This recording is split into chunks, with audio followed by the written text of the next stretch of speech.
আমাকে যে অনুতপ্ত হতে বলো, কার জন্য অনুতপ্ত হব আমি? কার জন্য অনুশোচনার জ্বলন্ত অঙ্গারে আমি ছোঁয়াবো আমার ঠোঁট?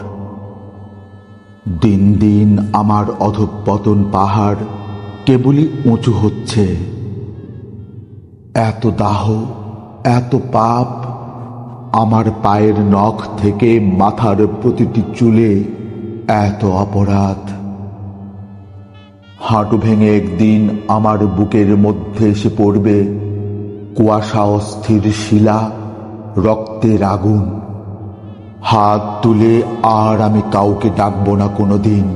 সেই দুঃসহ দিনের কথা ভেবে অনুতপ্ত হব আমি। কিন্তু কেন?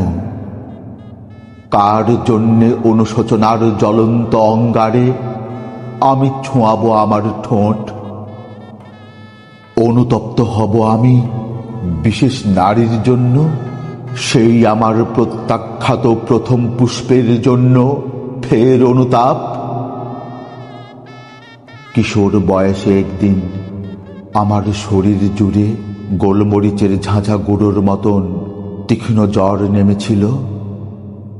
মনে আছে সেই জ্বরের রাত্রিতে জেগে জেগে জানি না কখন আমি মায়ের পাশেই। হঠাৎ নিদ্রা ভেঙে যেতে দেখি মধুর চাঁকের মতো অন্ধকার। মনে আছে ভল্লুকের মতো বাবা নুয়ে এসে সে আধারে কার টেনে টেনে ছিঁড়েছিল জটিল যৌবন। সে রাতে আমার ভীষণ ক্ষুধা পেয়েছিল। মনে আছে অন্তনীল আমার চিৎকার, শুকনো পাতার মতো আমার চিৎকার থেকে ঝরে পড়া মার সেই হাত, সেই রুগ্ন বিষণ্ণ আঙুল, মার মানসিক অনিদ্র দহন।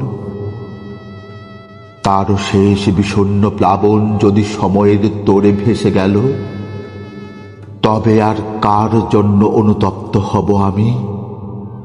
কার কাছে বয়ে নিয়ে যাব এই কুয়াশা অস্থির শিলা, রক্তের আগুন?